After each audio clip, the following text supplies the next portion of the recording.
தெரிஞ்சு அறிஞ்சு செய்யற கணவன் குறைவுதான்.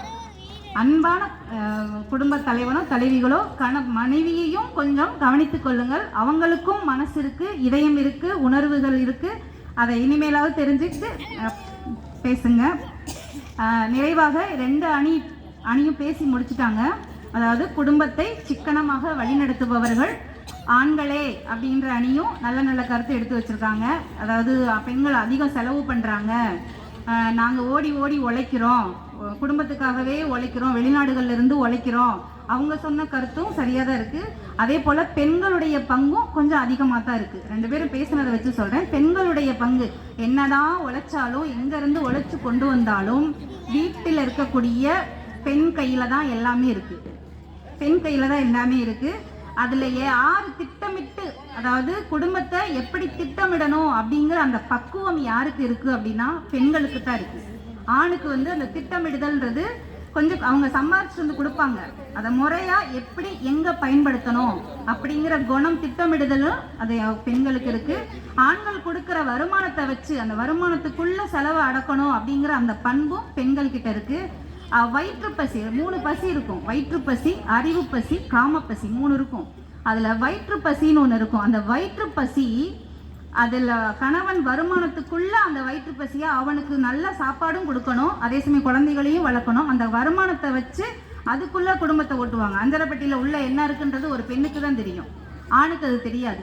இருக்கோ இல்லையோ ஃப்ரெண்ட்ஸையும் சேர்த்து கூட்டிட்டு வந்துருவாங்க. ஆனா இருக்கிறத வச்சு அதாவது நல்ல சம்பளம் வாங்குறாரு அப்படின்னா 2 காய், நிறைய சம்பளம் வாங்குறாருன்னா 2 காய், ஒரு சம்பளம் குறைவா வாங்குறாருன்னா அந்த கூட்டை குறைச்சிருவாங்க, 1 காய் தான் வைப்பாங்க. அதே நேரத்தில் ஒரு நேரம் மட்டும் சமைப்பாங்க. இது உண்மை சம்பவம். எங்க அத்தை வீட்டில் நடந்த உண்மை. ஒரே நேரம் மாலை நேரத்துல மட்டும்தான் சமைப்பாங்க. அந்த ஒரே நேரம் சாப்பிட்டுட்டு அடுத்த நாள் அதே பழைய கஞ்சி தான் சாப்பிடுவாங்க. அப்ப எரிபொருள் சிக்கனம், உணவு மட்டும் இல்ல, எரிபொருள் சிக்கனத்தையும் இந்த பெண்கள், இது எல்லாமே பெண்கள் கட்டுப்பாட்டுல தான் இருக்கு. அதுவும் இருக்கு. அடுத்தது கல்வி, செல்வம், வீரம். கல்விக்கு யார சொல்லுவோம்? சரஸ்வதியை சொல்லுவோம். செல்வத்துக்கு லட்சுமியை சொல்லுவோம். வீரத்துக்கு சக்தியை சொல்லுவோம். கடவுள்களே பெண் தெய்வங்களை தான் வச்சிருக்கிறாங்க. நீங்க தாய்க்கல்வி படம் பார்த்துருப்பீங்க. தாய்க்கல்வி படம் பார்த்துருக்கீங்க. லாஸ்டா சொல்லுவாங்க அந்த அம்மா, ஒரு பெண்ணு எப்படி வாழ்க்கையை நடத்தணும் அப்படின்னு சொல்லிட்டு ஒரு பல்லாங்குழியை வச்சு சொல்லுவாங்க. அதை எண்ணி எண்ணி போடும்போது ஒரு பெண் சிறுக சிறுக சிறுக சேர்த்து வச்சா ஒரு நாள் இல்லாதப்போ அந்த நம்ம சேர்த்து வச்ச பணம் மொத்தமும் நமக்கு உதவும் அப்படின்னு அந்த அம்மா. அந்த படம் நல்ல படம், நல்ல பெண்களுக்கான விழிப்புணர்வு. அது மகளிர் தினத்தன்னைக்கு தான் நான் போய் பார்த்தேன். அன்னைக்கு தான் அதை போய் பார்த்தேன். நல்ல விழிப்புணர்வு படம். இன்னொன்று பல்லாங்குழி அந்த காலத்து விளையாட்டுக்கள் ஒன்று. அதெல்லாம் சாதாரணதெல்லாம் இல்லை, பயங்கரமான கருத்தை வெளிப்படுத்துது. ஒன்னொன்னா போடும்போது ஒரு பெண்ணு அதாவது இருப்பதை எடுத்து இல்லாதவர்களுக்கு கொடுக்கக்கூடிய பண்பு அந்த விளையாட்டு கற்றுக் கொடுக்கும்.